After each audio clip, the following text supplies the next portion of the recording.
the family is being fractured as a result of a lot of the weaponization of COVID to appease the way Docs wants to run, the way they're going to emasculate the men as well as just damage the family structure of the Black and brown people is something that it's very troubling to me, and something that I'm real passionate and I've been talking about for a while, because things on TikTok and everywhere else go viral with people acting like fools with sport and play.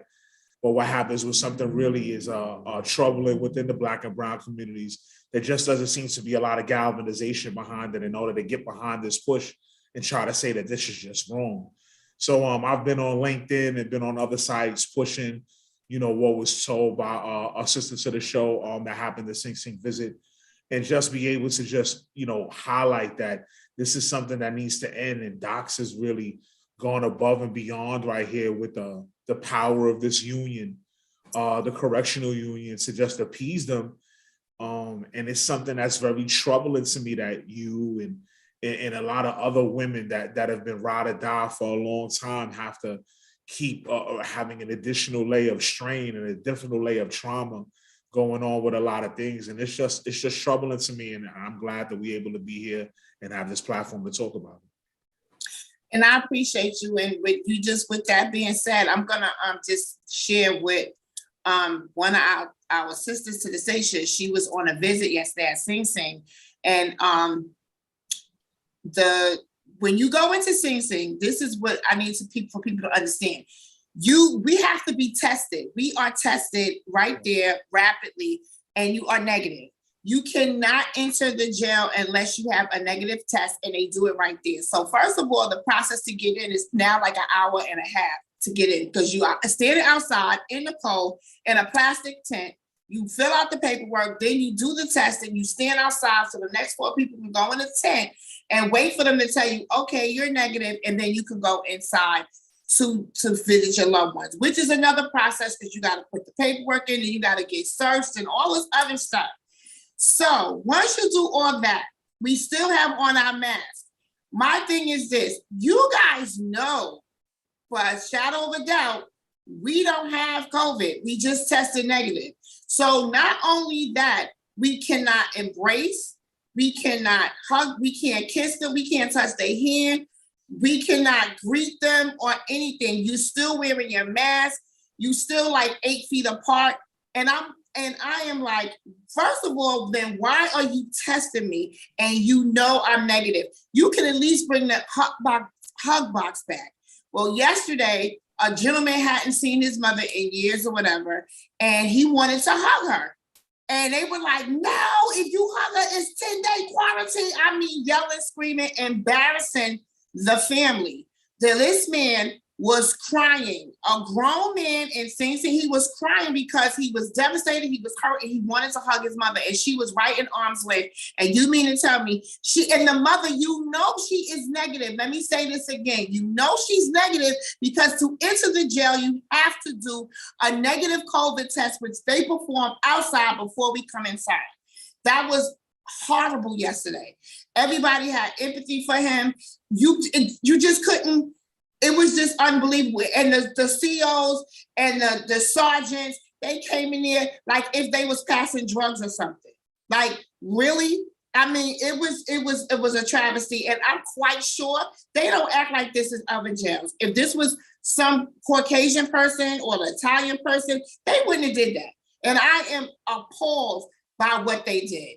I'm not a proponent for violence, not to cut you off, Pebby, but I'm not a proponent for violence, but I wish it would have went to the extreme, because then what happened is then when there were other outlets that were able to see that the main crux of this particular catalyst was that you wouldn't allow him to hug his mother after this particular time, it would have been something that I would have wanted to see.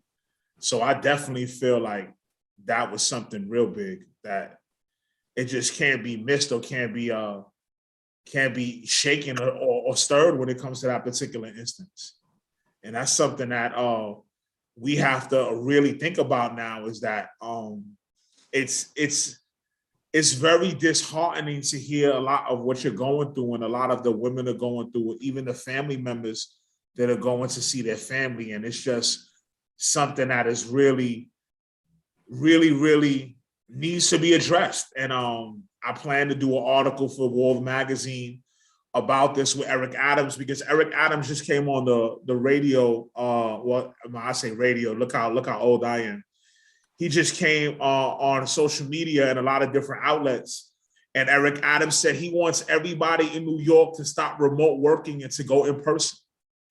And I'm saying to myself, you want everybody to go in person, but you can't have correctional officers that go by the union and say, well, here, check this out. You already did it for healthcare workers.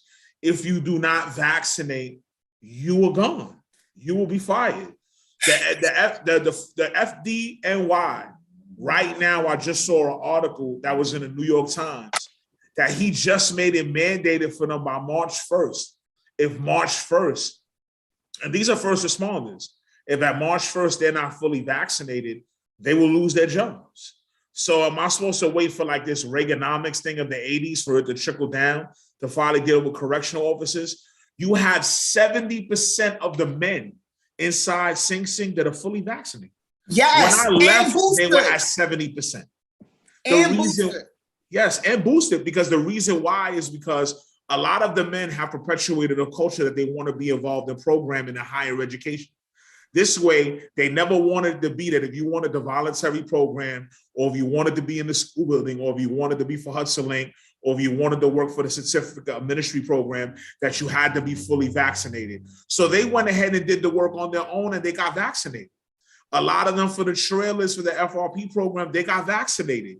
So my thing is, now you're going to turn around now and penalize the men even more when, let's be honest, Pammy, and we may have one or two people that come down, but the majority of the people that go down on the weekends are the ones that go on the weekends. Yes. These are the men that are vaccinated. These are the men that get trailers. These are the men that are probably upstanding, as upstanding as you could be within the Department of Corrections and the Sing Sing. So why wouldn't you give them the opportunity to hug or embrace, or I'd even split the baby, just take the 8 feet away and have everybody be able to come closer. Hello, I don't know your name. It's okay. I don't want to say that name because I don't know if you're married. I don't want no one to be offended. It's okay. It's okay. Sunshine's good. You guys, this is a great topic. I love everything that you guys are saying. I just want to add just one thing because I don't want to lose that point. I think it's a form of discrimination. Because when you say that they're not getting vaccinated, you're right, it's going to trickle down. Eventually, they are going to have to be, but how many people are going to die in the process of it? Well, I'm going to say this, right, because Pammy schooled me early in the summertime with her particular job that she took on. The NYPD had to make sure they gave a negative COVID test before they came on their shift.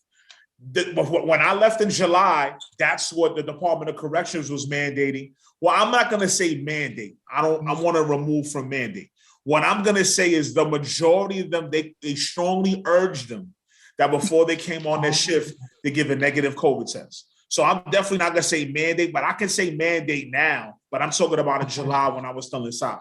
So what I'm going to say is that when I was inside, I left July 19, 2021. And I was fully vaccinated on April 29th, 2021. I was one of the first to take Johnson & Johnson inside prison. And believe me, my family members were livid that I was taking. Whole other story. But my thing is that they were encouraged to take the shot or take the vaccine or not. If they didn't take the vaccine, they had to give a negative test when they came onto their ships. Now, my thing is, I'm not saying it's mandated now. Allegedly. So I always like to give air quotes because you don't know what's going on behind closed doors. Exactly. Whether they get in it or not. And let's be honest, NYPD wife that was a registered nurse, they had a scandal about 3 or 4 weeks ago where they were giving out fake vaccination cards. Yeah, and she's looking at 10 years. So how many NYPD officers right now already drank that water from the well and they already have theirs already in the file, and administration is turning a blind eye to them already, and they said they were fully vaccinated. Total another horse of a different color for another show. But my thing about it is that the crux of it is like on this screen here, the correctional officers are the only ones that can bring the vaccine in because volunteer workers have to be fully vaccinated. Yeah. Columbia University mandates now that every professor that's going into the Department of Corrections has to be vaccinated. Yeah. So my thing is right now, to be honest with you, if and this is what Pammy said all the way in December, if you talk about January, the only people that I'm gonna use her verbatim, the only people that can bring it in is the correctional officer. Yeah, I agree with that. I agree with that. So I mean, sometimes it's not rocket science. You're just counting people inside cells. So my thing is you're going to turn around now in the administration of Sing Sing, which I consider, no disrespect, a very progressive, oriented, habilitative culture, which has changed now because Deb Winship is now retired, Captain Barnes is now retired, Deb Mallon is now all the way in Fishkill. So you have a lot of these proponents or these champions of this particular culture are gone. But one thing that remains a constant, the superintendent of the facility. So my thing is, I just don't understand how he's allowing this particular atrocities. I mean, when I read that a man cried because he couldn't hug his mother. His mother. Do you know, I'm just going to say to myself, I'm glad I wasn't in his shoes because we was going all the way on a visible floor. I would have used every. But what's the population that since you was there? Is it 90% Blacks and Latinos? Oh yeah, Sing Sing Correctional. I mean, Sing Sing Correctional Facility. We in the building, like we all in the building. You will see a sprinkle of Caucasian, a sprinkle of Oriental. I mean, Asian. You will see us. It's the majority Black and Hispanic people. I will be all the way live. You see the brothers. That's it. You see the brother. Anytime you'll turn anything on having to do with Sing Sing, whether it's a TED Talk, whether it has anything new, progressive culture, maybe in other prisons you might see Caucasian people. What you see is the Black and brown on that screen. Okay. I mean, I do believe that at some point they are going to mandate it because they did it with everybody else. It's just a matter of, like you said, you know what? I really don't believe. I gotta see it to believe it because I'm. Of course you do. You know, because right now, 2 of the COs. Okay, I know almost all of the COs there, but the ones that are outside. Yeah, but you need to say why, because you broke the Guinness Book of World Records for the amount of visits you can have in 1 year. Just make sure to tell it real clear. We all know. Just tell it real clear. Wait, what? What just happened? Oh, she broke the Guinness Book of World Records for the most visits in 1 year. I'm waiting for them to cut me that part of that check. I ain't get my check yet, but go ahead. So wait a minute, I'm lost. So Pammy, you're not supposed to, there's a certain amount of visits you get? No, I did it every day for 2 years, for a whole year. I visited him every day. And that's okay to do, right? That's but he's saying nobody has never done that. I broke the record. Yeah, she's got the Guinness Book of World Records. She's definitely loyal. But with that being said, I'm glad she is loyal because everybody ain't gonna be loyal like that. So that's I'm just saying, I speak to them like we have a rapport. Yeah. So when the vaccines first started, he was like, "Oh, I ain't getting no vaccine. I'm not gonna glow in the dark," like all of that. So I said, when they mandated, y'all gonna have to do it. He said, "We got." You got to keep in mind too. Correction officers, let's be honest, they're not making a lot of money unless they do overtime. I beg to differ. They make how much money they making? Yes, they're not making no 6 figures. Who's not making those 6 figures? I know 4 officers that aren't even white shirts that make 6 figures. So let's back up then, because that's what I need to understand for me to make my rationale with this. Are you saying to me that there's people making 6 figures there? Yeah. Yes, they make 150,000 a year. Wait. Okay, let me throw some more. Okay, so they making that amount of money. Is it from overtime? No, and some of it's from overtime, and some of it's not. Yeah. Some of it is. Some of them have about 22 years on a job, 24 years on a job. Yeah. And once they get 4 years on a job, they get bumped up. They make money. I'm not pulling no punches. In the parking lot, they driving BMWs, Mercedes, Audis. They making money. If I had to do this all over again, I would have won in the corrections. If I had this do the over again at 18, I would have won in the corrections. If that's the case, then you know what? Then this does be patient. Because my rationale was thinking that they didn't make that much money, so they probably figure, well, listen, we getting these people, to sit there and watch these, people who are in prison, and we're not gonna find anybody else that's gonna work for that amount of money. But now y'all done flipped it and said they are making a lot of money. So then, you know what? Scratch what I just said. Then I don't want to tell you that. All I can tell you is that it's sad. But what you gonna do? But you know what? But no, they need. Oh God, I'm passionate about it because I'm tired. Like yeah, you in it, and you in it. I'm still here. I'm gonna mute myself. Like, but I believe you. I was hurt. I was hurt for that man that was like, he was crying so he can't help his mother. Like, we are human beings, and the thing about it too, these corrections. You know, they don't see them as human beings, though, Pam. You know that. You know they don't see them as human beings. What? They don't see them. They don't. People do not see them as human beings. Yeah, I understand that, but which is wrong. And at any given time, one of us can be behind it. They keep showing out they are innocent people that have been in jail for 40s and 50 years. They could be in that same thing. Absolutely. They could be right behind the jail, and then you want to see a different side. Like, I am so sick of them treating but they treat us like inmates. I mean, it'd be horrible. They'd be like, and at first, they first said you needed a vaccination card to get in so we were showing our vaccination cards. That only lasted a week, because the next thing you know, oh no, we testing y'all ourselves. What? I was like, first of all, you're not putting up nothing in my nose. It's not a nurse, it's the COs. I said, no, I'm gonna do my own shit because I know what I'm doing. You ain't sticking me in my brain. The thing is, Pammy, doing it. See, the thing is, Pammy, is that one thing about the department, because it's an institution that's been getting away with corruption for years. So whether it's not corruption, whether you stealing money or embezzling funds, the corruption part of it is the injustice that you have into the Black and brown community. Yes. So what happens is a lot of times and I find this disheartening. I mean, no one can ever tell me that they don't see me as human. I probably walked out within the next 6 months probably making more money than 15% of the people working in corrections. Oh. But my thing about it is that I've cultivated my voice, and I've learned that from now on, when I'm out here and more people that come out that are like me have to keep doing, you can't forget where you came from. You can't forget the atrocities and what's still going on in the Black and brown communities. Just because you got high on a hog, no disrespecting nobody for how they climbed up the ladder of success. But my thing about it is that what I've done with my platform and my walk and my talk are the same. If I was inside of a cage getting count every day at 6 a.m, I don't change. I talk about higher education, how it saved my life. I still talk about what's going on inside. To the brothers that can't experience opportunity, I adopted somebody, so I'm able to send him packages every other month. Like, my thing is, there was nothing that I ever did part of my pedigree that I didn't say out my mouth I was going to do when I went home. And the thing about it is, what happened is, every time you open up that refrigerator, every time you lay down in that bed, every time you take that shower when you want to, you become further and further removed from the type of traumas that you dealt with, and you really don't want to talk about them no more. So to me, until there's more people like me that become entrenched in the criminal justice system, because the system's doing what it was designed to do. Don't forget talking about unjust.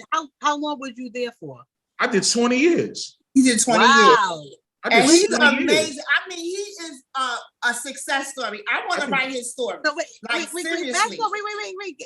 20 years? I got locked up July 24th, 2001. I came home July 19th, 2020. Last year. We were so happy to meet him. That's really, he is amazing. Let me just, I want to just say that's amazing that you came out and still wanted to help the people that's inside. Of course. So that's a blessing right there. But a lot of people wouldn't do that. So that's a blessing that you're doing that right there. But 20 years, that's a long time. Did you get out early? Were you supposed to do longer? No, I got out on time when I was supposed to. I got locked up half my 20s, all my 30s, and half my 40s. I mean, My thing is that I did my time, and I came out here and I did what I said I was going to do. Pammy and a lot of the sisters from the show, they've been my day 1.5. But what advice do you give to the young people so they don't end up in there? Well, the advice is I'm a role model of just what not to do. My thing about it is you have to understand that even though I've cultivated my voice from behind the wall, that the difference is now is that you need to listen to your moms and your pops. You need to stop worrying about all this designer nonsense and these tight ass jeans that you're wearing and all that. And you want to spend all this money on these labels You're not spending that money. Your parents are spending that money. So you're perpetuating an image. Like you want to be down with this drill music. You want to be down with Pop Smoke, rest in peace, and all these people, where that's going to catch you either a pair of green slacks and your head shaved into a one, or it's going to get you into the cemetery. So my thing is, I don't give them no other choice when I speak to the youth. I give them two choices. You want to go do what I do, or you want to end up in the box. There's only two ways that this works. Yeah, there's only two ways it's going to end. There's only two ways it works. So my thing is, my story, because of my character currency, is very, very authentic. It's very real. Because my thing about it is that I came out here and I became an asset in my community. I didn't come out here and turn my back on my community. What I did was I entrenched myself right in the Bronx, and I said, it's time to get to work. I worked at Columbia University. I worked in New Settlement Community Center on Jerome Avenue in the Bronx before I got my new job. So my thing is, I was already, New Settlement on Jerome Avenue, 1501 Jerome Avenue. Yes, Pam, that's where you did your workshop at. Huh? You did your workshop there when you spoke to the kids with your book. Yeah, I didn't know that, but yeah, that's why they same place. So, okay. So well, to me, I'm like, just small world. Yeah. So to me, that was something that was real important to me. And now, you know, dealing with this particular thing now with the correctional officers after this, I was just inspired after reading that came on the thread when they were talking about the man was crying. Like how many more instances are we gonna have that we're gonna have public and private institutions still keep tearing away at the Black and brown families, and we're not gonna stand up and hold ourselves accountable and do something about it? I shouldn't be the only one speaking about it, and it take 5 or 6 days for something I write to catch 696 people, but someone could do the fake ass new version of the Cabbage Patch and get 500,000 viewers. I said sport and play is the main thing on social media. I use the platform to keep everybody informed, and we have to push and send out to get 1,000 views. But my thing about it is I could get up there and act like Sambo and give me 200,000 likes and get 90,000 shares. So my thing about it is we backwards right now. But have you utilized TikTok in the way that you're talking right now? Yes. So you say you haven't got a lot of like I get next to nothing on TikTok, because on TikTok they're not looking for nothing. They're not looking for nothing to see that on TikTok. That's the truth, because he's being very honest, because my program, I do my Brown Girl program in MS224 in the Bronx. The director of Aspera, Mr. Hernandez, his daughters are TikTok millionaires. He's not happy about it because they do silly videos. But you don't see the TikTok anti-bullying that my girls did on my TikTok. Like they just want silly stuff. Like if it was Carly B shaking her butt, she's gonna get 1 million likes. But this stuff, you're not gonna get it. You gotta push it. I think you gotta just keep trying. It's not going to happen overnight, but I ain't never showed the effort. I mean, Sunshine, to be honest with you, I ain't never showed the effort, and I ain't never gonna stop. Exactly. It's just that I have to. But also, too, you have to share it. You have to share your stuff. We do. Share with people. No. We talk about the wall. Yes, he does. We got over. Okay, so I haven't seen you share that like all over the place. I don't see it everywhere. Okay, I'm gonna give you context or something. You never on Facebook. I've seen that thing there. And anytime I see something, I share it. You have to keep on sharing it. You have to share it in the box. Wait, let me. I'm gonna give you. Wait. I want to say one thing. You have to share to people or celebrities, put in their DMs. Could you share this? I told you about this already, Pam. You have to go into these people's inboxes. You would be surprised if they will share your stuff. Because I've seen other people that came up. There's mad people that came up with Tyler Perry, that came up with Gabrielle Union. There's other people that have come up with people, but you have to share it inside their inboxes. There's ways to do it. You have to like not give up. And I feel like a lot of people think if you just put something on TikTok, that's it. No. You got to like do a little bit more than that right there. It's a little bit more effort that has to go into it, I think. Okay, so you talk about effort. Okay, when I first got here and I got home, and Pammy will tell you, Pammy has 1,000,005 things to do. So my thing is, I decided to take something off her plate, and I took Facebook. Yes. It comes for the Waller magazine. We had 17 followers when I came home in July. My first 2 articles were over 2,000K. And it brought mad volume to the That's good. Yes. But what I'm saying to you is this: is that sometimes you have to be able to crawl before you be able to have it to walk, before you have it to run. So my thing is that I have no problem with followers, but my thing is that I don't just look for followers. They have to be tangible people. They're gonna have to have some substance, and they're gonna go ahead and be part of the movement. Because my thing about it is that there's people. Hot 97 has 20 million viewers. They're all trolls. I don't need trolls. Oh no. You want the of course positive people. I need real people, because if not, there's nobody. When I go ahead and do something and repost it on LinkedIn, and I go ahead and take it, that's a professional site from the type of image and body that I've created, that you can't have nobody on there shaking no booty. You can't have nobody there with a plunging cleavage. So my thing is that me tag people and stuff. You can tag people and stuff that you think is positive. I'm not saying negative people.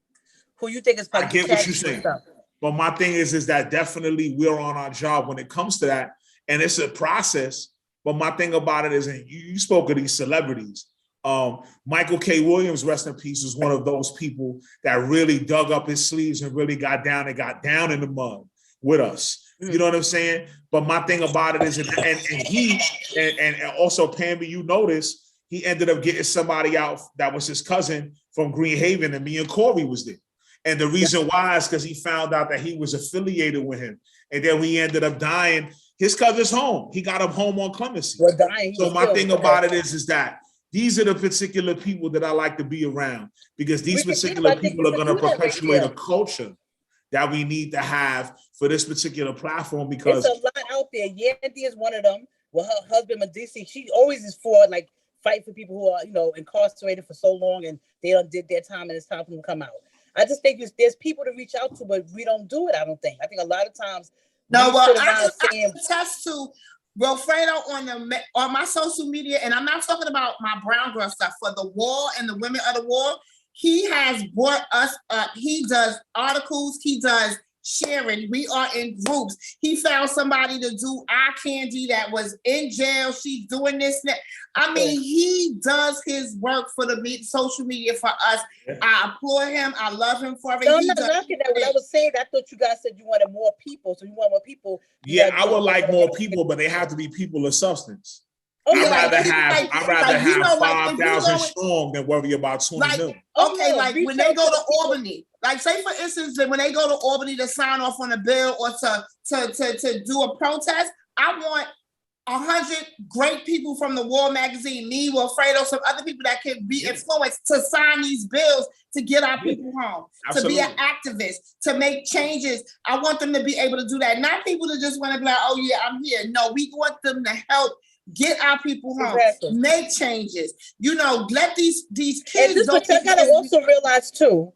And I mean, I hear what everybody's saying, because y'all both got a more of a relationship. Like, you got your husband there, you was actually incarcerated, but you gotta understand too. Everybody ain't meant to come back out. Let's be real. I mean, we know that. We're not gonna talk in no dream world here. I mean, my thing is, hold on, sunshine. Hold on. I got that part. I mean, I want to be clear about something, right? I want to be clear, right? I have a doctor's degree in Department of Corrections. Okay. What I'm saying is I have a bachelor's degree in behavioral science and an associate's degree in the sciences. I am not here sitting. I will not advocate. I am not rap. I do not think everybody over 55 years old, just because they serve 15 years, needs to be home. I advocate for the people that they should go to the parole board and let the system of checks and balances go. That's something that I'll go ahead and perpetuate. Eric Adams, I still got the jury out. I don't believe he's for the black and brown people. He bleeds NYPD blue. My thing about it is it's just something that I see because I play chess. I don't play checkers. But my thing about it is that I don't believe everybody should be home just because I'm an advocate for de-incarceration or mass incarceration. I had too much experience and trauma from being behind the wall as a gang member to think every single person that I know should be home. But what I will say is, if you put the work in and you've done your time and you could be productive in society, you should be allowed a chance. Exactly. I didn't say you should be allowed to go home. You should be allowed a chance to actually tell these people that this is why you should go home. Yes. And this is the chance that I got. So my thing is why I give it context like this is because When you get a chance, when you get off in my name, you should Google me. Because my thing about it is that my particular platform and how I roll is my actions and my words, they're bound together and they're chiseled in stone. So a lot of times I've gotten flack from a lot of my brothers inside that feel that I should be more proponent for everyone. And I can't, because I don't hold myself to everybody else's standards. Yes. I hold myself to my own standards. So my thing is, until we start doing that as a community, in the Black and brown communities in Brownsville, in the Bronx, in Harlem, in the Lower East Side, in Brown and ENY, it's not going to happen. It's not going to happen that we're going to stop the school to prison pipeline. It's not going to stop that we're going to talk about de-incarceration or ending mass incarceration, because we keep putting ourselves in here because we are our own worst enemy. Yeah. I don't see no white people in the hood. I don't see no white people in Chicago and Chirac. You name something Chirac for the amount of violence and murders that were going on the streets of Chicago. And you want a violence interruption for there? You want some type of culture that's perpetuated there?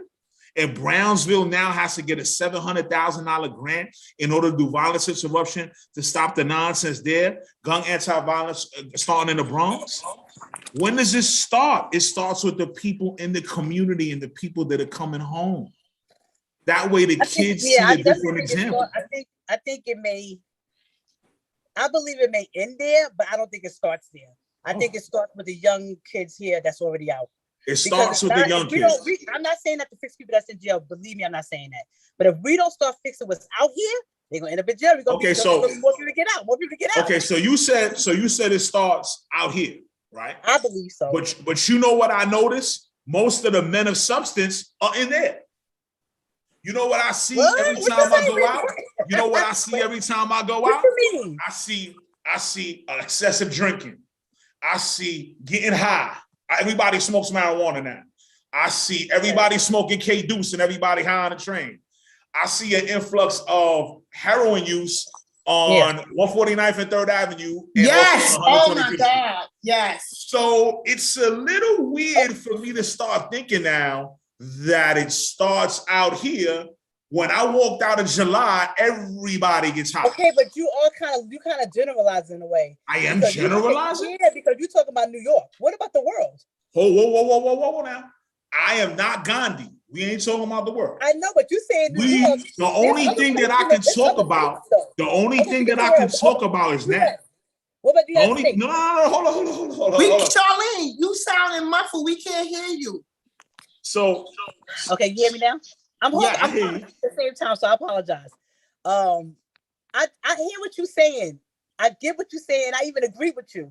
You're not Gandhi, but I'm saying I also work with kids who are 17 to like 24, young men, the majority of them.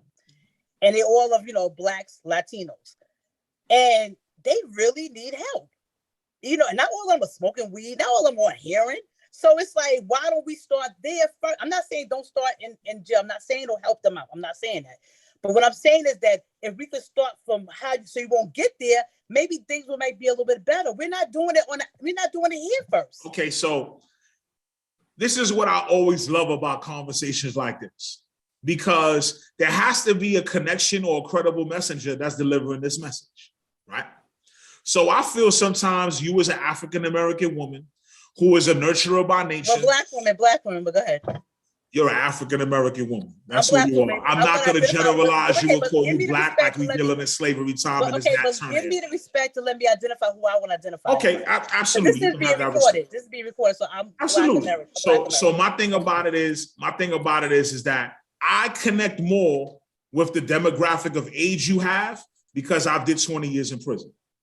Okay. So what happens is now is they end up coming to me and asking me questions. And what that is, that develops healthy dialogue. And then they'll be able to tell me what do they like to do, what they don't like to do, what type of job they see themselves having, what they really want to do in the next years, whether they really want to go to school, whether they really want to go to college, whether they think they built for college. Because what happens is we develop this type of character currency between each other. And then what happens is we're able to have this dialogue because I'm not judging them and they're not judging me. That's the reason why I'm able to connect so quickly, because I don't judge anybody because of my struggle and where I've been. But a lot of times now, I'm talking about now, because you talked about outside, there's not a lot of men that are connecting with their communities like that in New York City in the 5 boroughs. There are some, and I applaud what they're doing, and I work with them. I know but about the majority are going and you said, about wait, their where business. you at? If you in Harlem, or you said you in I'm in the Bronx. I'm in 173rd in the Bronx. Okay, because they have a young man. Well, he's not young, but he does the Harlem Fund. He was incarcerated, and he is doing like a lot for. See what you just said. Say what you said before that. I said I don't know how young he was incarcerated. He was incarcerated. Yeah. Oh, okay. All right. Listen, but I'm not fighting the part about that you don't have to be incarcerated to help somebody. I'm just saying that anybody that is out, you have to start off here first as well. You don't just say you're gonna skip over the young people that's actually trying to make it and just go straight to the jails. I don't understand that. All right, so here's where I'm gonna try to make you understand. What can be 50-50? It's not even 50-50, it's 80-20. 80% of the services are catered to everyone in the 5 boroughs. 20% of the services that may be available, somebody can find out with a stamp 6 months before they go home. But yet, I mean, and I'm going to say it like this with no disrespect to a lot of the people that have been here the last 20 years, I'm doing better 6 months out than guys that have already been out here 20 years. Absolutely.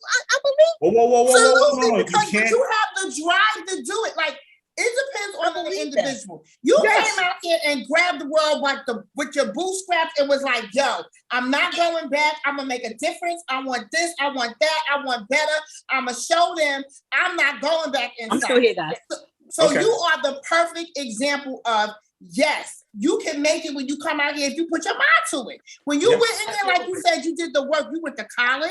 You got degrees on the state. That's right. You're supposed to educate yourself. So when you come out here, you can come out here and be somebody.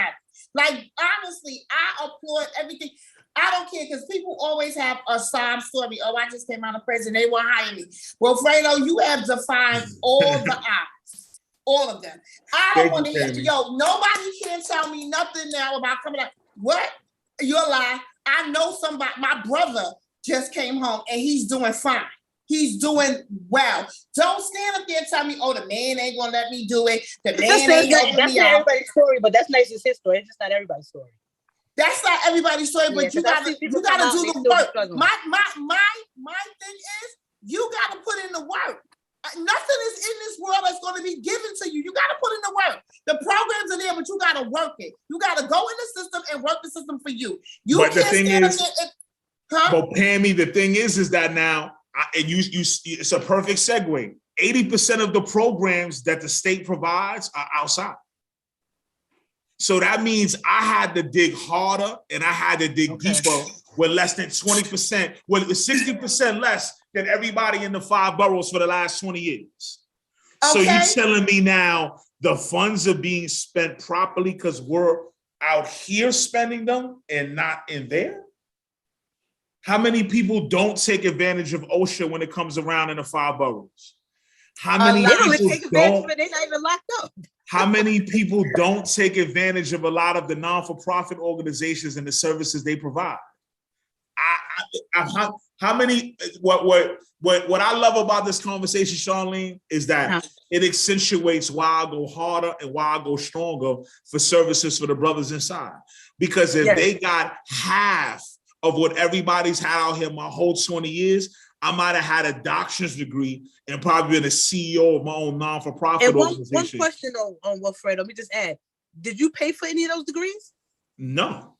And see, and that's the problem I have too. But we ain't gonna talk about that. We talk about that another day. No, I would love to talk about that. No, I would love to talk about that.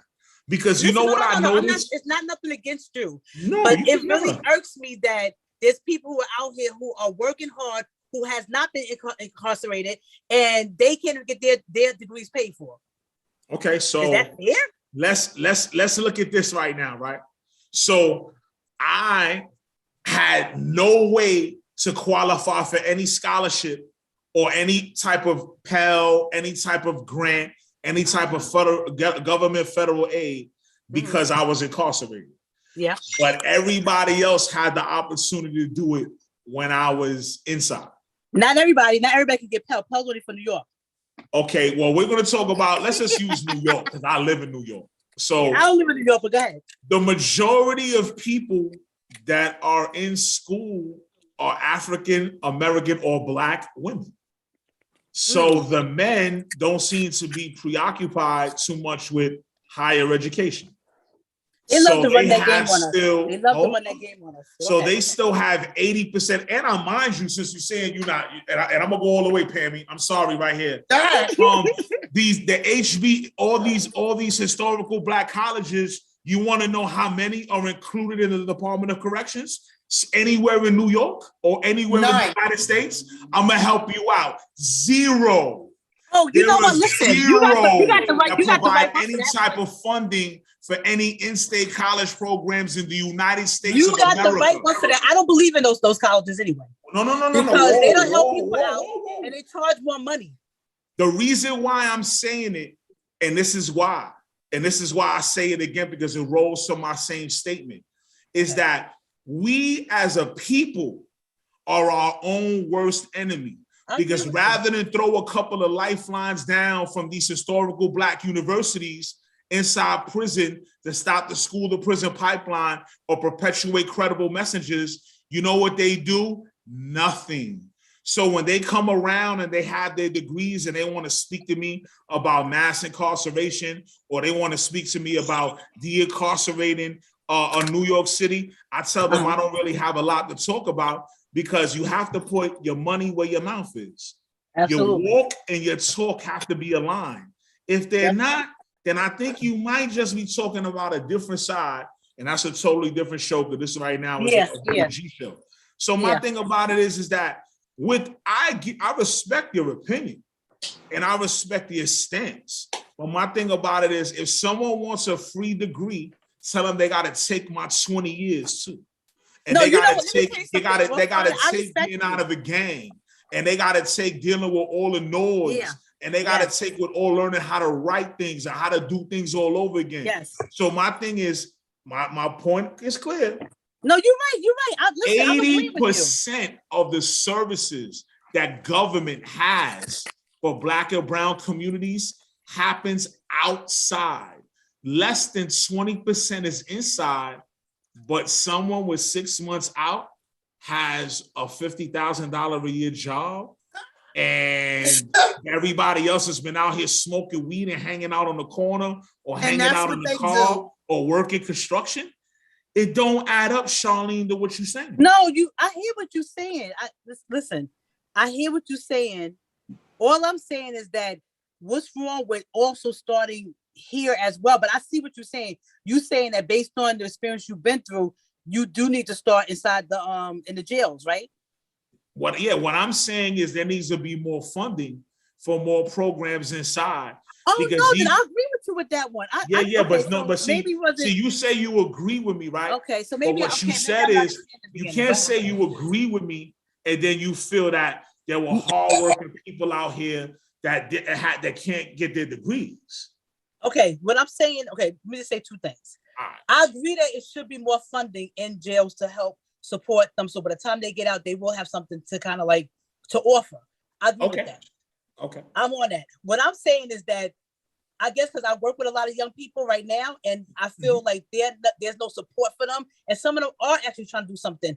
You know, people can't help where they was born in. You know, if you're born in a certain atmosphere where your mother's on drugs, your father's on drugs, nobody care about you. I have so many students, so many females that's been molested by their own biological fathers. Okay. So for me, I'm coming from a different perspective. I ain't never been locked up. So I don't know that view. You do. So of course you're going to have a more educated response to it because you live both lives. So I'm not knocking what you're saying. I'm not saying that to help them out. But I'm gonna be honest, it did irk me where when I was sending my kid to school, yes, he got 4 scholarships, but it also irked me where it's like, well, dang, they was helping out more international people than they were people who was actually born here. And then I found out, you know, people who are my family who was incarcerated, they got their degrees paid free. And I was like, wait a minute. Somebody works hard outside and not locked up, they do nothing wrong. They don't get no funding, but then you fund these other people. I'm so confused. But you said they didn't get no funding, but they got 4 scholarships. You said they got 4 scholarships. One person. Go ahead. But you said they got 4 scholarships. well deserved. I didn't get none. You got to think that your thing was paid for, you just said. Yeah, but my thing was paid for, but if I could apply for the scholarships, I didn't have to have nobody pay for my college. but the person still had to pay something out their pocket. Okay, so what I'm saying is, okay, but so the incarcerated people, you can't have it both ways.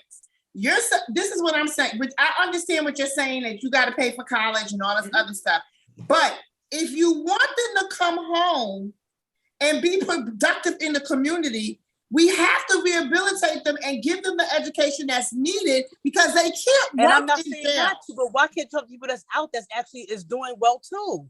Okay, so but which people? Because Charlene, okay, I'm gonna say this too. This is. I want to say this real quick. Us as a people, we always crying that we don't get a chance. We always crying. Let me finish.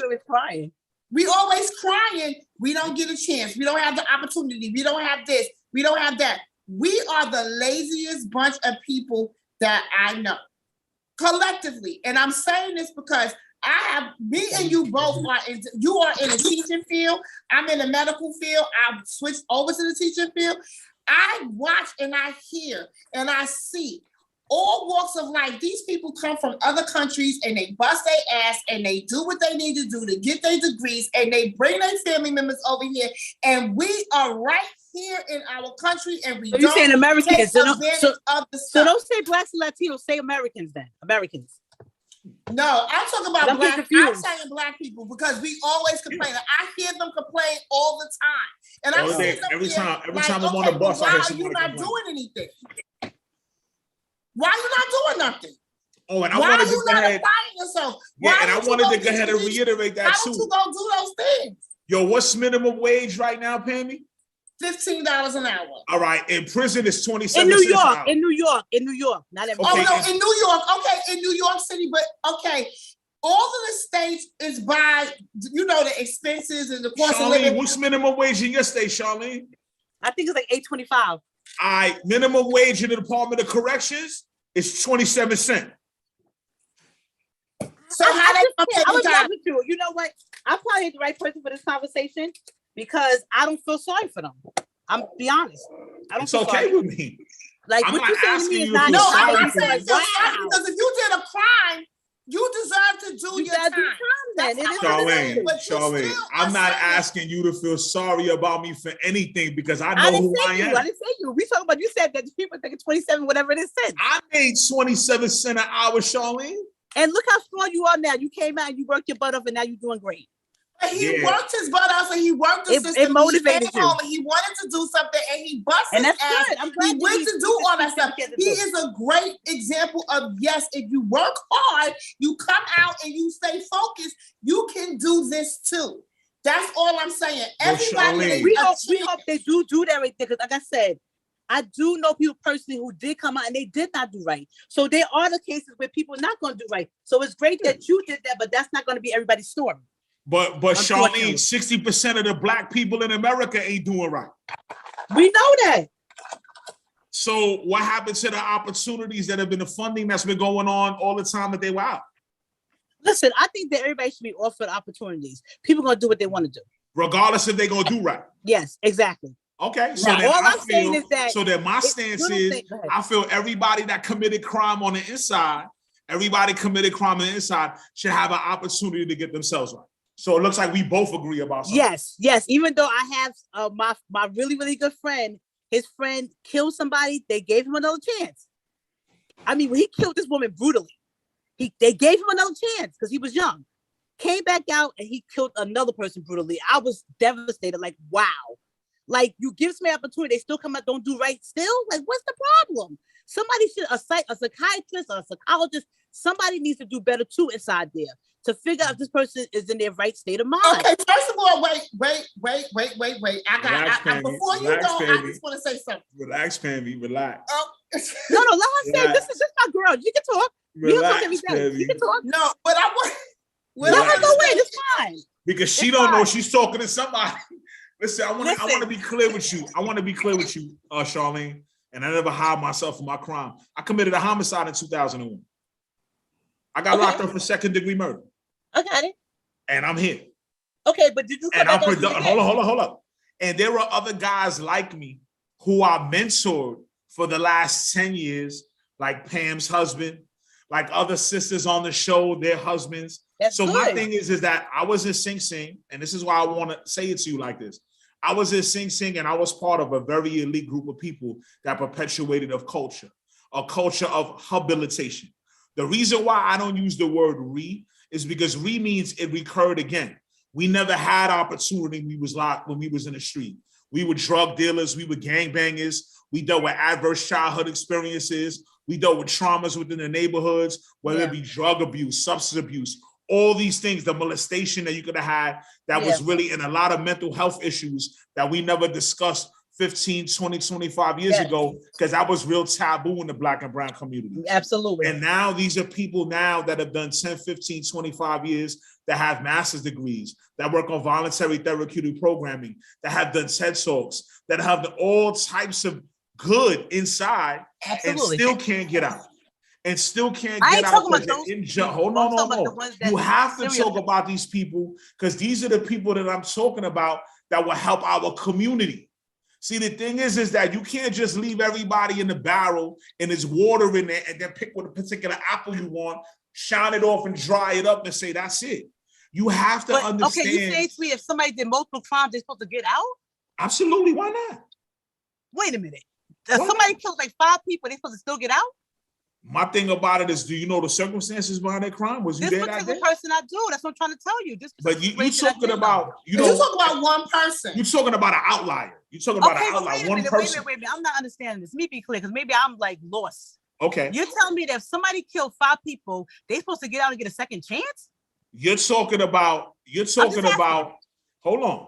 You're talking about one instance, one outlier. Well, it's more than one. You have serial killers. I'm talking about, nobody's saying the serial killer should go home. I'm talking about. Okay, then we say the same thing then. But my thing about it is that, I mean, I want to be clear. I mean, there's less than 5% of serial killers that are of Black and brown descent. I mean, so my thing about it is you're talking about an outlier just to support an argument that's already faulty. My thing is, what I'm saying, if you committed crime, you should be afforded an opportunity to rehabilitate yourself and come home and be a productive member of society. That's it.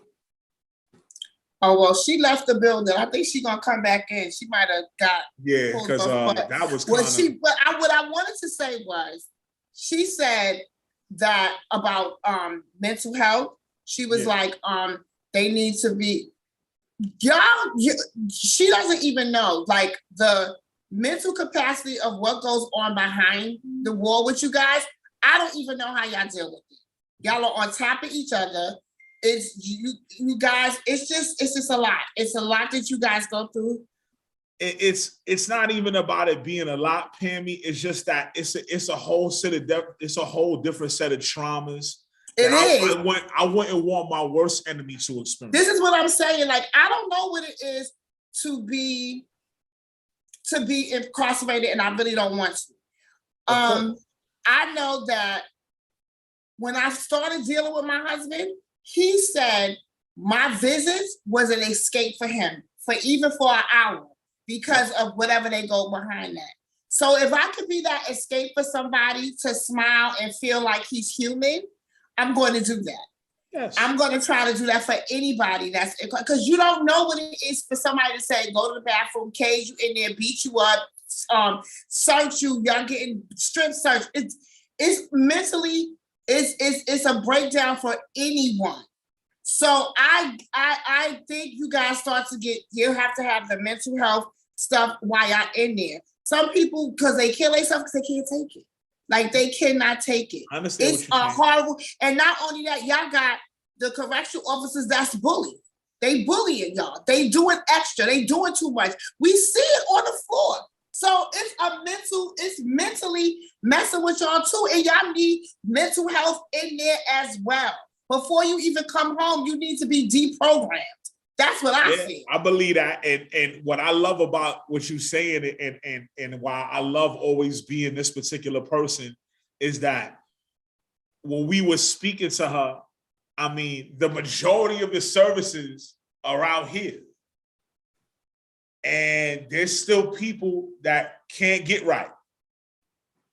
But then all of a sudden now there's probably less than 20% of the services in prison, but there's more people with the numbers that are getting right over here. So sometimes to me, it's like, I feel like that is an individual, a Black person, because she wanted to be recognized as Black, that is a Black person that is a little jaded with the experiences or lack thereof within her own particular community. And then what happens is when she hears someone like me that took advantage of the system and advantage of my 20%, that it's not right, that it should be for good, hardworking people out here. Last time I checked, I refused to allow myself to be defined by one poor choice in my life. And I took advantage of every opportunity since then. So, it was definitely a breath of fresh air to have some type of conversation like that with someone, because I think she just didn't realize that I was going to come with a lot of statistics and a lot of facts, which kind of like. But me and her always, she's bad. Okay. No, but she is very. Me and her have debates all the time. Absolutely. About jail, about whatever. Even with when me and Corey first got together, I didn't tell anybody. And when I told her about Corey, I was already married. So she was stuck for a minute. Like, what? Because she knows me for 20 years. She was like, you did what? Like, I was like, I don't want to talk about it. You're not going to, don't badmouth him. But she got one time to hear Corey, like when we was on the phone, we was on my business. What you said about me, girlfriend? Huh? Oh, I said a lot about you while you was gone. If you want, you can get the recording and you can see it there. Wow. Everything been recorded. Good friends, and I was telling him that you were very skeptical about Corey until one day. I think we was on a Zoom call when Corey called, and she heard him say, "Good morning, beautiful. How are you?" Blah blah blah. And she was like, "He talks to you like that all the time." I said, "Hey." Every day he makes me feel wonderful. I'm not against somebody locked up. Let's be clear though. I'm not against somebody locked up. I have people in my family who are still locked up, and I have family members who have murdered people. My whole thing about it is that I just want it to be fair across the board. I understand what Fredo was saying. He makes a very, very good point. You do want to, because he lived it, so he knows what it's like. I'm not knocking somebody that, that have murdered somebody, but I ain't gonna lie. If you don't murder people like 5-6 times, something ain't right about that. That one I'm not okay with. But if somebody want to be okay with that, that's what Charlene. I get what you're saying with that, but I'm not saying open the door and let all serial killers out. I'm not saying let that out. What I'm saying to you is what I'm saying and what I stand on and is chiseled in stone and my foundation is that when you put the work in and I'm just going to give you context. There is a thread that we have on the phone where there's like 93 of us and we all stay in contact. And it's the unemployment office. It's the venting line. It's a whole bunch of different things. And we all are our support system because we have to navigate through this thing every single day. We have to do it harder. We have to do it better than everybody else because everybody else is looking at us to see if the other shoe's about to drop and we about to go back and reoffend. And there's not a lot of people in the street that are successful that have to deal with that. And I deal with it every single day. And I'm okay with it because this is the bed I made myself a long time ago when I lied. Okay, I do understand now. What I refuse to do is not be present in the Black and brown community and start talking about what's going on and what's not going on and what needs to be done. And it's all tethered together with prison. Okay, and if anybody thinks that it's not tethered to prison, they need to have their head examined. Because when it's better for us coming out of prison, it's better in the Black and brown communities. Okay, so I was gonna say that I hear what you say and I agree with you. That's all. Yeah, why I agree with you though? Don't you want to know why I agree? You might not care, but I'm gonna tell you why. I agree with you because you actually lived the life. You're not just speaking out your tail.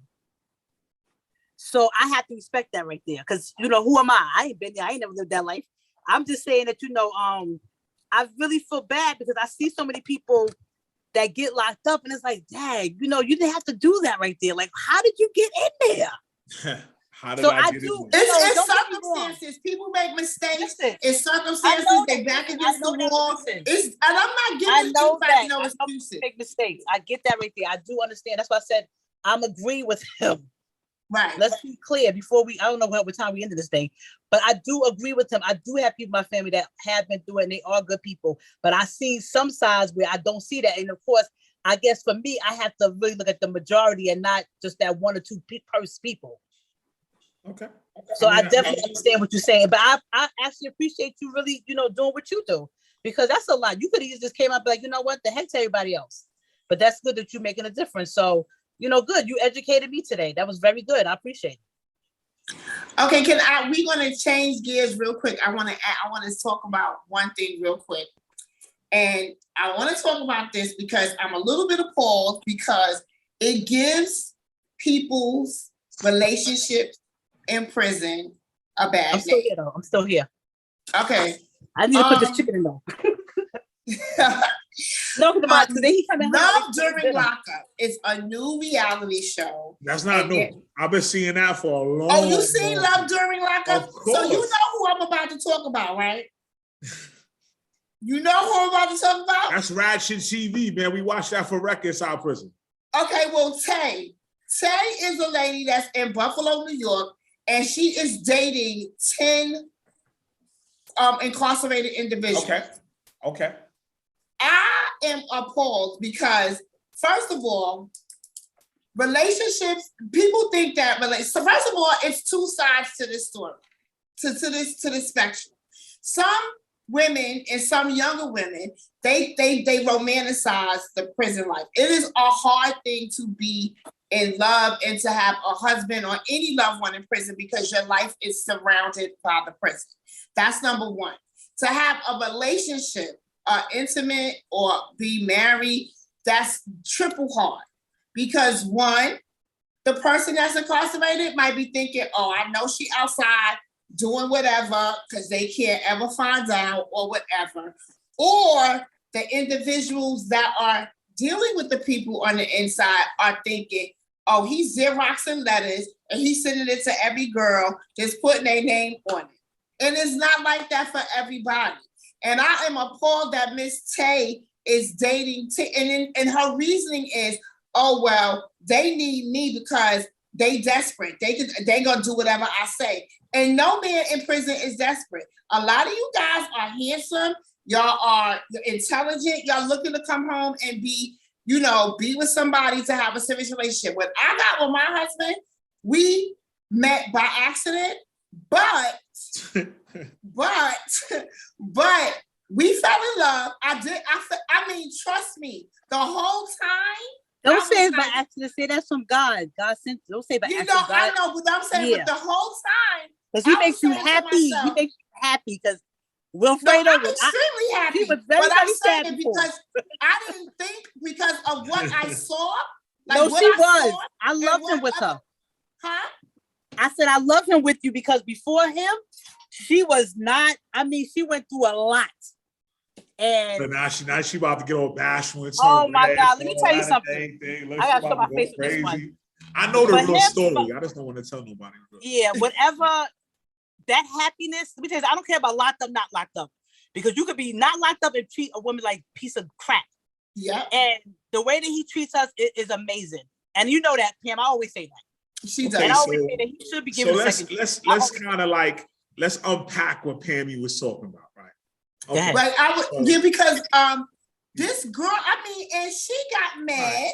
So let's unpack this, Pammy. Okay, go ahead. There's a lot of women that have trust issues out here today. I'm not stereotyping or generalizing. I kind of say like that, I could say is a pretty much of a fact because they've been jaded from a lot of experiences that they've had. So then what happens is that they feel more in control when they finally get someone who's incarcerated. Yes. Because they can control the visit, they can control the phone call, If they have the opportunity to be a part of the family reunion program, they control the cookie. So my thing is that they have a lot of control that they wouldn't have control if they were out here. So what happens is that they yearn for this form of control because it's something new and it's something that they feel leaves them in some safe emotional space. So what happens is now for this particular show, which is Super Ratchet TV, I only turn it on when I want a good laugh or something like that when I was inside. Mind you, Pammy, I still haven't watched TV since I've been home. Only thing I see is football. I told you I don't watch TV, not at all. Yeah, it's an idiot box. I don't watch TV. I'd rather watch. Well, I'm glad you don't watch TV. That's good. TV ain't no good anyway. So what I say is I had so much TV when I was inside. So what I'm saying is that it's sensationalized because there's a lot of work when it comes to being around 10 people, even though the kiosk has made it easier because you could probably do it through your phone instead of back in the day, Pammy, were writing letters before they had it where we were at and a stamping. Monday's letter gets there Wednesday. Tuesday's letter gets there Thursday. The Wednesday's letter gets there Friday, and I'm going to get Thursday and Saturday and Friday for Monday. So me and you both know we came from a different type of era when it came to communicating inside prison. Now, for me, yes, you're correct. There are some desperate people inside prison. I just don't know many. Because my thing about it is if you lose your self-worth while you're inside prison, then you've already lost the game. And you might as well just go ahead into getting medication and being on the med line or just not taking care of yourself or washing up on yourself or washing anything. Because my thing is there's no desperation. I know my self-worth. I know my value, and I got enough character currency and pride and ego to know that I just ain't gonna hold my hand down and with anything and anything coming to see me on a visit. But that's another story for another show. So what I'm saying is that what's very beautiful that is being tarnished with that love after lockup is the camaraderie and the bond that develops between a man and woman in spite of incarceration. What happens is you're able to sit there and you're able to learn each other's language of love and be able to find out wants and needs and understand the difference between wants and needs. That sometimes a woman doesn't need somebody to fix it. She just wants somebody to vent. And then after her day of work, you could go on and you could have your normal regular day. So my thing is there's sometimes that there is men that kind of get marginalized because of those stigmas on these particular shows where women won't give a chance to someone in prison. But my thing is that sometimes men just have to overcome. You just have to be patient, keep working on yourself, keep developing your voice, keep cultivating what you need to cultivate because it'll come. And then once somebody comes, it'll come in droves. And that always happens. And everybody in prison can tell you that. So I agree with you as I feel that it's tarnishing the caliber or the pure unconditional love that can come with someone when you meet in prison. But what I will say is that, I mean, hey, sport and play is what sells TV. It sells likes. So my thing is if it sells views, it's the exact same thing. Ratchet TV is something that sells. Atlanta Housewives, Basketball Housewives, all these things where someone's going to pop on somebody and they're going to have some type of fight. Yeah, that's okay when the show's on. But when the shows goes over and the camera lights go out, you're going to find out that you're going to be holding yourself real lonely at night. So my thing is that there's a lot of dysfunction on both sides with a man and woman in today's society that I didn't see before because this social media thing has this thing distorted where you can hide behind a keypad, you go behind your phone and you kind of like sell the best possible version of yourself. And then later on when someone meets you and they realize, this person really has a lot of issues that you really didn't talk about from the beginning. So for me personally, I don't like the texting back and forth. I like to get on the phone. I like to hear someone's voice, to hear the inflections of their voice, to hear what's going on. And there's a lot of scamming and catfishing all over the place. So you don't even know if the person you're talking to is from Georgia or is from Uganda in Africa, trying to get a card out of you or trying to get a SIM card. Or you talking to a man. So my thing is that this particular Trojan horse way of interacting between men and women is something that has been going on since social media has become this huge conglomerate. So for me, I just look at it like this. On a train or the bus, I look at people. I know those people are real people. I don't know their names, but I know they're real people. Anybody on social media, I don't know if that's the person or not. So as long as I stay by that rule of thumb, I'm fine. But I do agree with you that it does tarnish the way to cultivate a relationship in prison between a man and a woman, because there's a lot of stereotypes that come with it. A lot of women feeling different, that they don't want to let their family and friends know that they're in love with someone incarcerated. A lot of times the men, for fear of kind of like, you know how sometimes you say like you could sabotage it if you put too much effort into it. So sometimes the men don't want to put a lot of effort into it because they've been alone so long. So they don't want to feel that crutch or that person in their life, and then that person just run off and take for the hills because they got cold feet. So my thing, and New York's very different because they have the family reunion program. So my thing is, if you get married and after you pass a system of checks and balances that docs has implemented, you can have 44 hours with your wife, and you could develop intimacy on the trifecta, not only mentally, not only emotionally, but as well as physically. So my thing is that a lot of the times women, or I say men in prison don't understand, women want that physical connection as much as you. But what happens is it gets distorted in the way we think about sex or the way we think about interacting with the other person, that we feel that that's the only thing that's on their mind. So a lot of times, a lot of things get lost because of a lack of communication and a lack of understanding. And I hear that. She just makes me so angry because I know at the beginning of my relationship too, I didn't tell nobody about Corey. Yeah. They found out. You were head over heels in love, we know.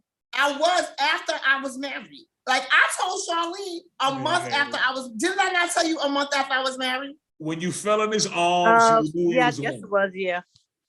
Because when I told her I was married, she was like, you what? Huh? Look, I thought I was going to judge what happened. Anyway, they said you allegedly tripped. You allegedly tripped and you fell right in his arms. That's what I heard.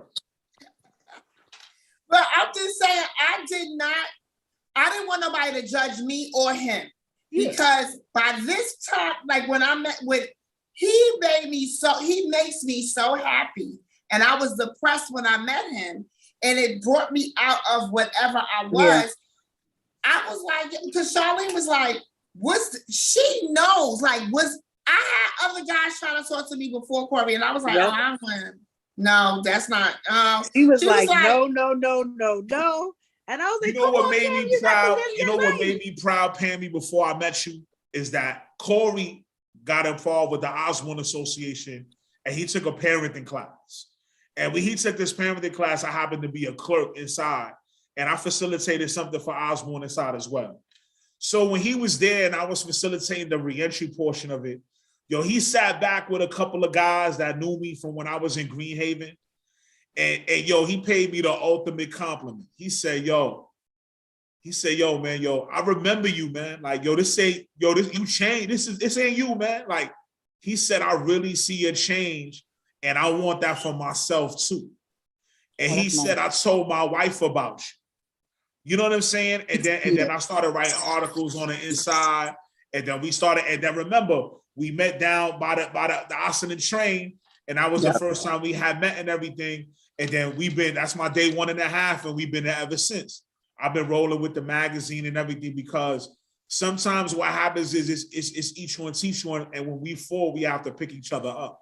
And sometimes as a community, we kind of lost that in the shuffle.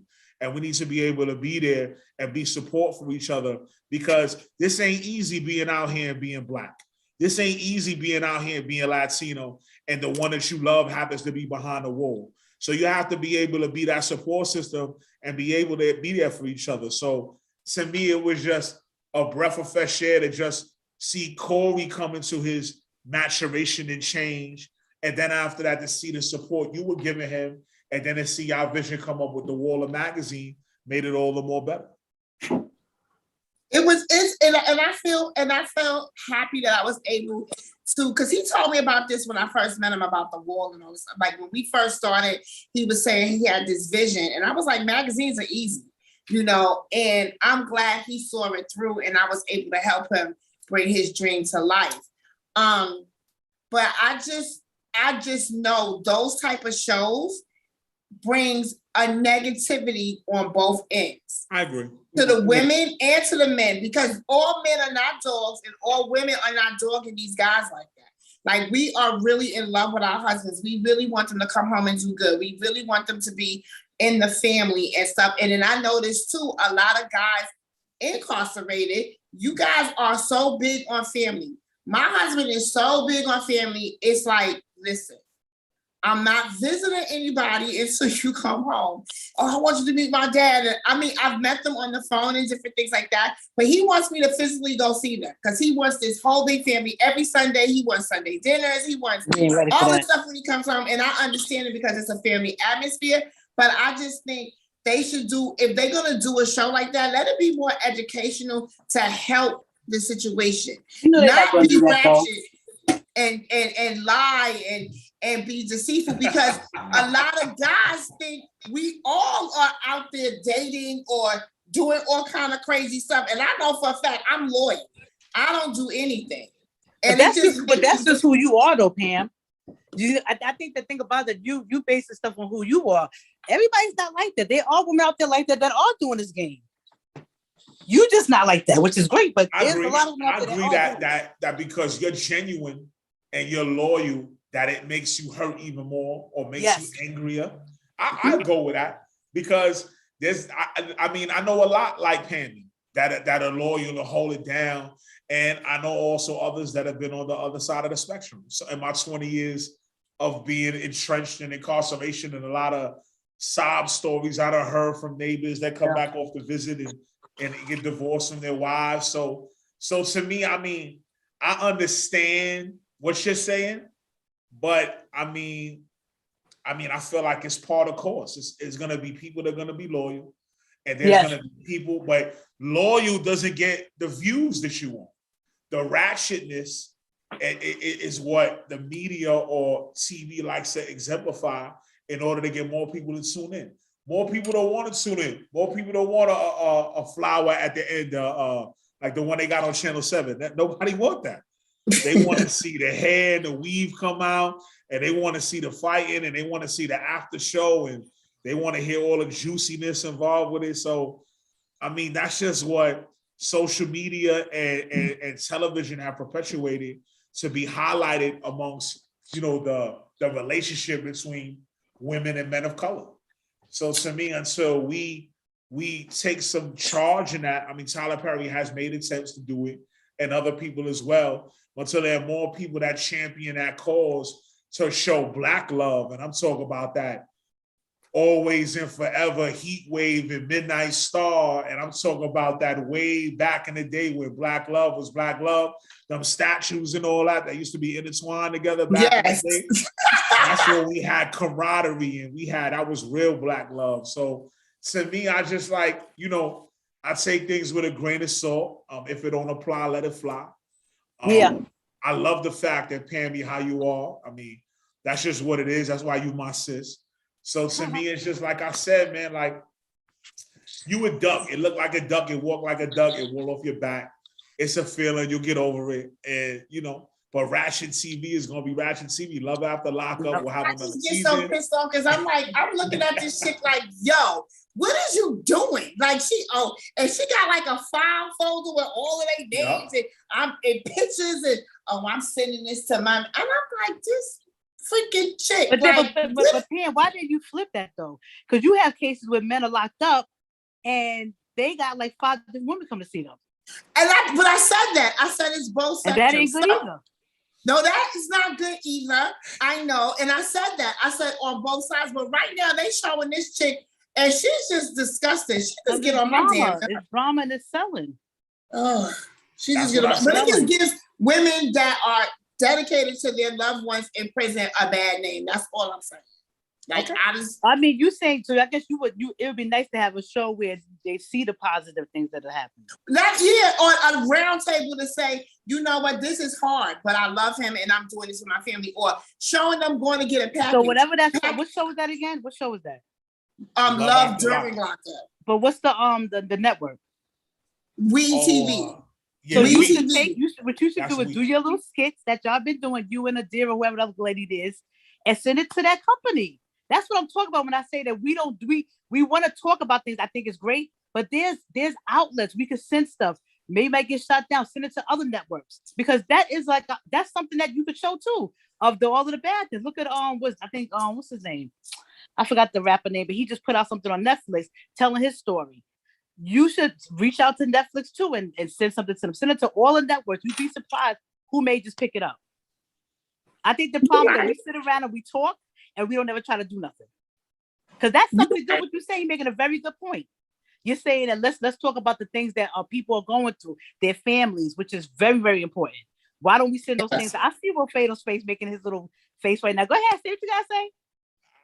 I mean, my thing is I like to remain neutral in this particular area because Why?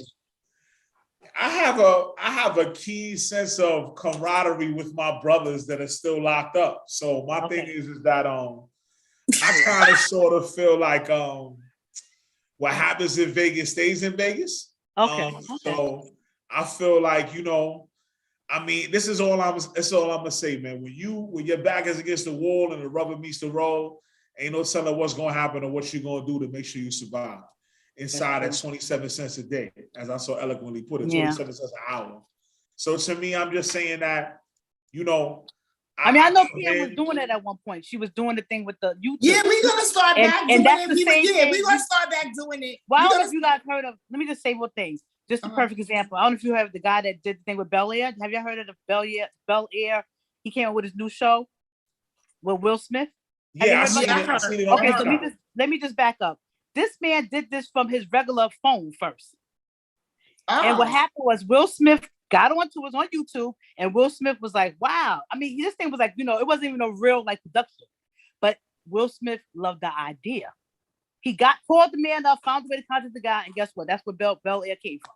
Yeah, but also Will Smith is not the executive producer of Bel Air. So let's just be clear that sometimes I understand that. I'm just saying that sometimes when big business comes in, they just like a cut the check and tell you to move to the side. You know what I'm saying? So I get that right there, but what I'm saying is that Pam has a lot of dreams. She has a lot of things that she want to do. And I'm always trying to tell her and motivate her, you can do so much. She is so creative, Pam. She has so many creative ideas. I'm still waiting for my cheese factory coupon. I ain't got that in a minute.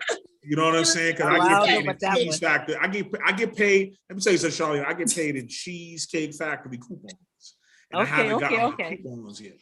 I have not got my stimulus check. She can do a lot. I didn't get my stimulus check yet. I didn't get it yet. So I'm waiting for it in the mail. You know what I'm saying? It comes in the form of Cheesecake Factory coupons. And I haven't got it. And she loves Just wanted to let you know that, Charlie. She loves the Cheesecake Factory. I'm working on pennies on the dollar out here. I'm working on pennies on the dollar out here. I work for food out here. I hear you. I work for food out here. You know what I'm saying? I hear you. I hear you. I just think that she has a lot of great ideas, and but I just think we should have a. But that's another thing too. Some people are ashamed. Some people are ashamed to say that they're married and they're happy or what they're doing or what they're. I'm not ashamed. I just didn't want nobody to judge it. Now that it's out in the open, I don't give a damn. But I want to show both spectrums. Like, it's not a piece of cake. Like, they was like, oh, Pam, how did you go see him every day?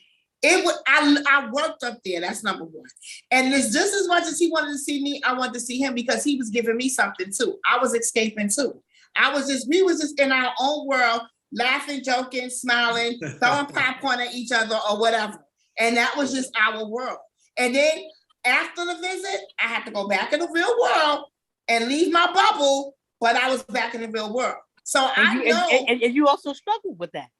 Yes, I did. Because you really missed him. Yeah. I remember. Yes. I think every woman struggles when the visit is like when they say you have 5 or 10 minutes left. Yeah, that's tough. And you start getting the butterflies. Like, he hates that I cry, but it's just because it's like, damn, I'm by myself. But he hates when I say too, because when I got sick this last time, Ebony was like calling and telling him, like making sure I was good or whatever. I was in the hospital. He was like, you always say you by yourself. I said, I'm not saying it like that. But you still say it like that because we can only go off what you say. Yeah, but a lot of times women do that, but they like, yo, you know what I mean. But men's language don't. Yeah. So I stopped what saying you it say and because they he take was it like, literally.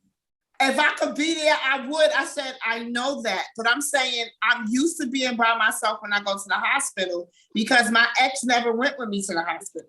So it's like, and I said, I'm always by myself. He was like, stop saying that. And I got to remember not to say it because it's not like he's purposely doing it. And he don't want to. And he tells me too. He says, you don't think it's killing me on the inside knowing that you sick and I can't do nothing? Like I'm going crazy in here. Like I'm stressed. If he thinks I'm sick, he always stressed. And I'm like, no, I'm fine. I'm okay.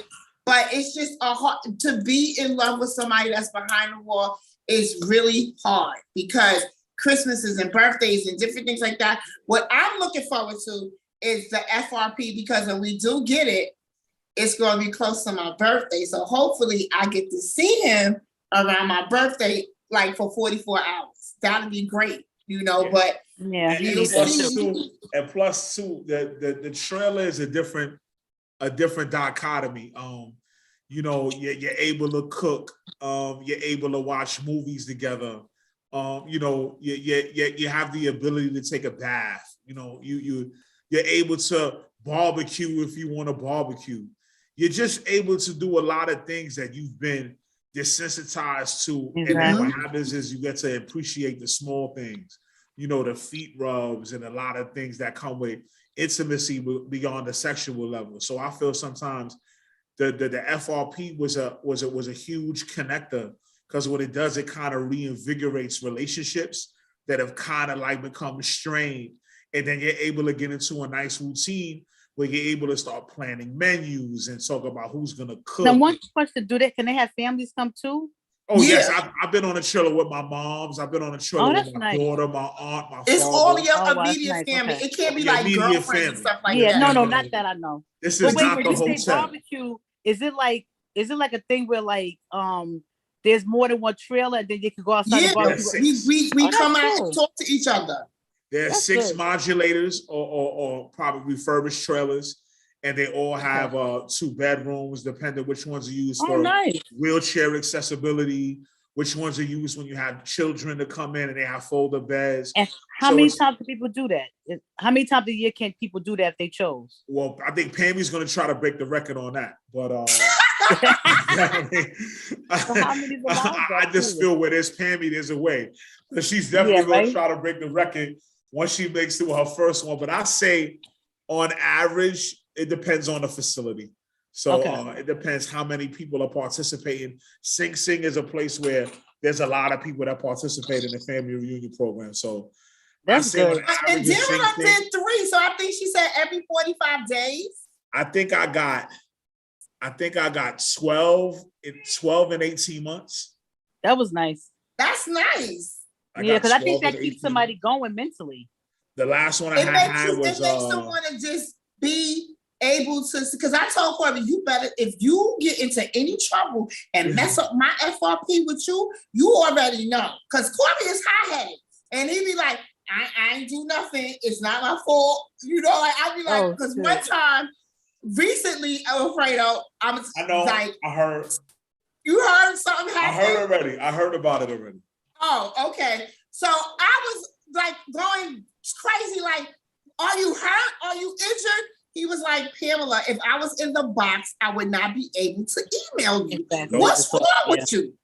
But I was, when everybody else was emailing me, oh, Spank is in the box. He in his box. Something happened. I was like, and he didn't call, but he couldn't call because whatever happened, I was like going crazy. I was like, you know what? He is in the box. I'm going to kill him. But then he was like, no, when you come up for the visit, I'll tell you everything. And I was looking at him like, what is wrong with you? It's very nerve-wracking to the women. Yes. Because I understand now. I understood then, but I think I understand now that it's just that you want to keep them safe. You want to make sure that everything's good. You want to be able to show them that you're a team player and your team relationship. And what happens is the Department of Corrections kind of fisticuffs you where you're not able to do those types of things or be able to pick up the phone when you want to, or be able to have an email when you want to, be as efficient as like the telephones out here. So I feel what happens is that then you're on nerve until you physically see him, and then you were able to calm down a little bit. So, I mean, I think y'all be all right. I think you'll be good. I think you should be all right. Okay, I'm gonna say bye because I have a little emergency coming up. Okay. Apparently my husband had to go to the emergency room, so I'm gonna. Oh my God. Yeah, go, I'll go, call you guys go, later. Go. Yeah, go ahead. Go. Okay, nice Go. meeting you. Nice meeting. Thank you, Charlene. Oh my God. Okay, Yeah, go.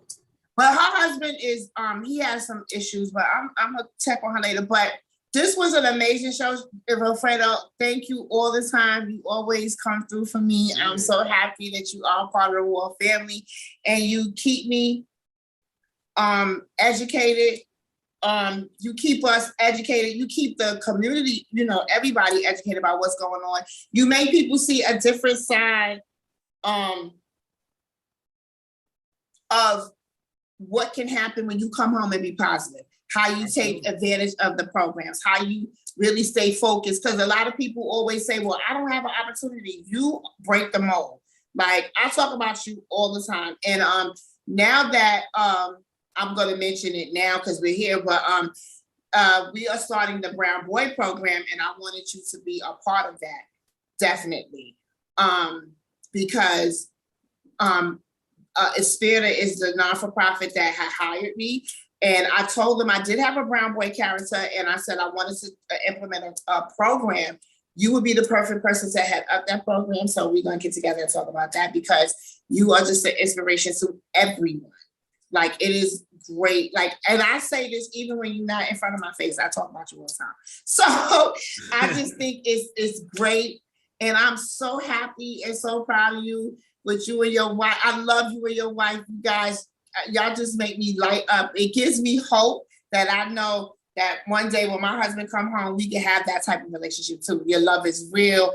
Y'all are out having a good time. You are just living life.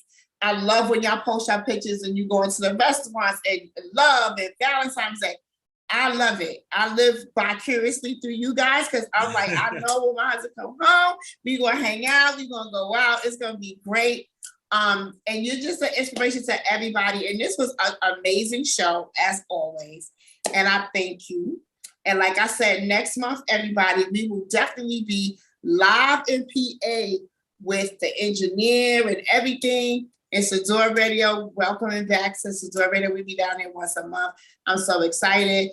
Wilfredo, is there any legislations or anything that we should be up on before we leave that we should tell the people about? Well, I would just say that please, in New York, to look at what happens on March 1st with Eric Adams letting the fire department know that they have to be vaccinated. If that goes through and there are certain people that no injunction comes in from the courts, and that goes through, then this particular flyer that's below us right here that says the New York City correction officers are going to have to vaccinate. This is what it's going to be, because the workforce has to come back together. And, I think the numbers are still only maybe 40 or 42% of New Yorkers are vaccinated anyway. So my particular thing is, and now the CDC is saying now that you have to have the booster in order to be considered fully vaccinated. So my thing is now, and they just did it because I just had to do it for my job, and I just did it on Friday.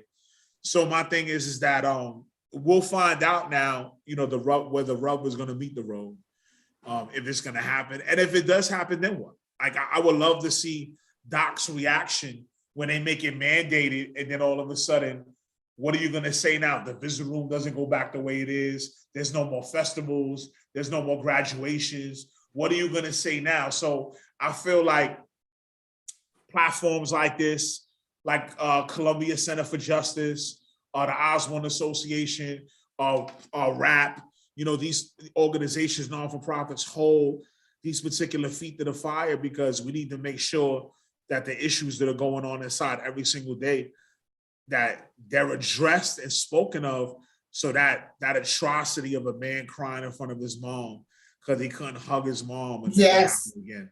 And I mean, that's what I've been sharing to everybody. Like, yo, how is it that Sport and Player get 500,000 views, but then no one would actually bat an eyelash to someone that happens to in a correctional visiting room? So for me, I just, I appreciate you, Pammy. I'm out here, I'm all go. I play hard and I go hard. So this is what I do. And I just want to thank you for the opportunity for the podcast. I'm looking forward to meeting everybody from Sadior Radio in person. I think that's going to be real great to actually meet everybody and just to shake everybody's hand. Maybe I get some, for Eric and everything. So I thought, that'd be nice to get some of them followers. And I appreciate everything he does. I appreciate everything you do with me, having the confidence in me when I came home when many thought I was going to fall on my face. And I just made sure that I wasn't, because by hook or crook, I was going to make sure I got it. And I just want to thank you, and I'm glad to be part of the family. Yes. Oh, my God. Well, Mark, are you there? I'm here. So this was a great show. Again, we're going to be next month. We will be back home in Sadior Radio inside the studio. I'm very excited. We want to thank you again. Don't forget to download the Sadior Radio app. This is the station that's more than music. We are here every third Sunday of the month. And the Brown Girl hashtag We Got This will be coming back once a month as well. It will probably be on the fourth Sunday, and we're excited. On the fourth Saturday, we're excited to do that as well. So God bless everyone. Please continue to let your loved ones know how much you love them, and they need those visits. They need the emails. They need the phone calls. You don't know how much they depend on that. And I love you guys. Thanks, Wilfredo. Thanks, Mark. And you can head out with our music. Okay. You may just read about it, but you gon' think about it, because we about to speak about it. Why the prisons be so crowded, all filled up with melanin. Kids screamed and we shouted, we deserving better than we been getting. Now it's time to listen. Throw me them keys, open that cage, everybody ain't earned prison. Now this dirty system